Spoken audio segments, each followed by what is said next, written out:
సామెతల గ్రంథం 1వ అధ్యాయం. దావీదు కుమారుడును ఇశ్రాయేలు రాజునైన సొలొమోను సామెతలు.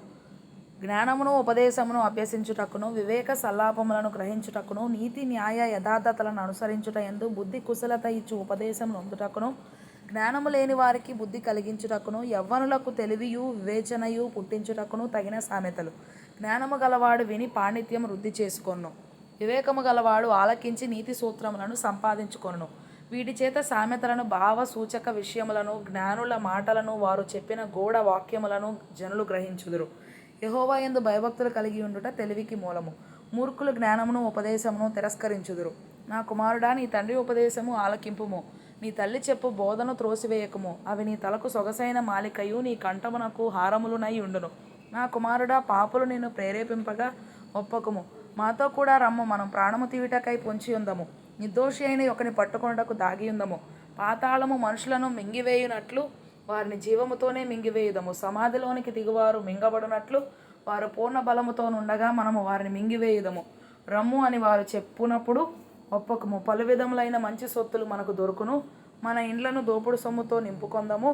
నీవు మాతో పాలివాడవై ఉండుము, మనకందరికీ సంచి ఒక్కటే ఉండును అని వారు నీతో చెప్పుదురు.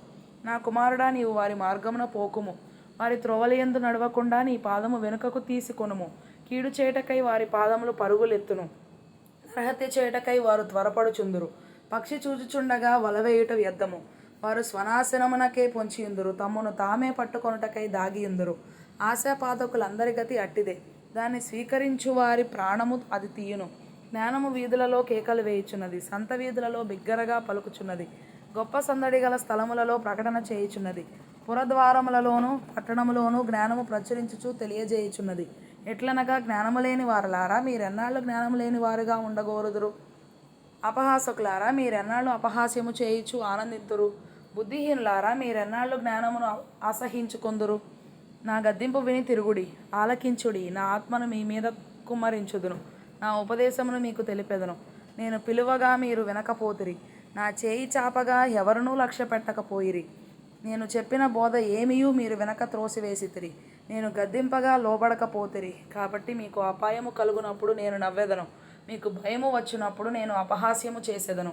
భయము మీ మీదికి తుపాను వలె వచ్చునప్పుడు, సుడిగాలి వచ్చునట్లు మీకు అపాయము కలుగునప్పుడు, మీకు కష్టమును దుఃఖమును ప్రాప్తించునప్పుడు నేను అపహాస్యము చేసేదను. అప్పుడు వారు నన్ను గూర్చి మొరపెట్టెదరు గాని నేను ప్రత్యుత్తరం ఇయ్యకుందును. నన్ను శ్రద్ధగా వెదకెదరు గాని వారికి నేను కనబడకుందును. జ్ఞానము వారికి అసహ్యమాయెను, యెహోవా యందు భయభక్తులు కలిగి ఉండుట వారికి ఇష్టము లేకపోయెను. నా ఆలోచన విననొల్లకపోయిరి, నా గద్దింపును వారు కేవలము తృణీకరించిరి. కాబట్టి వారు తమ ప్రవర్తనకు తగిన ఫలమును అనుభవించెదరు, తమకు వెక్కసమగు వరకు తమ ఆలోచనలను అనుసరించెదరు. జ్ఞానము లేని వారు దేవుని విసర్జించి నాశనమగుదురు. బుద్ధిహీనులు క్షేమము కలిగినదని మైమరచి నిర్మూలమగుదురు. నా ఉపదేశమును అంగీకరించువాడు సురక్షితముగా నివసించును. వాడు కీడు వచ్చునన్న భయము లేక నెమ్మదిగా నుండును.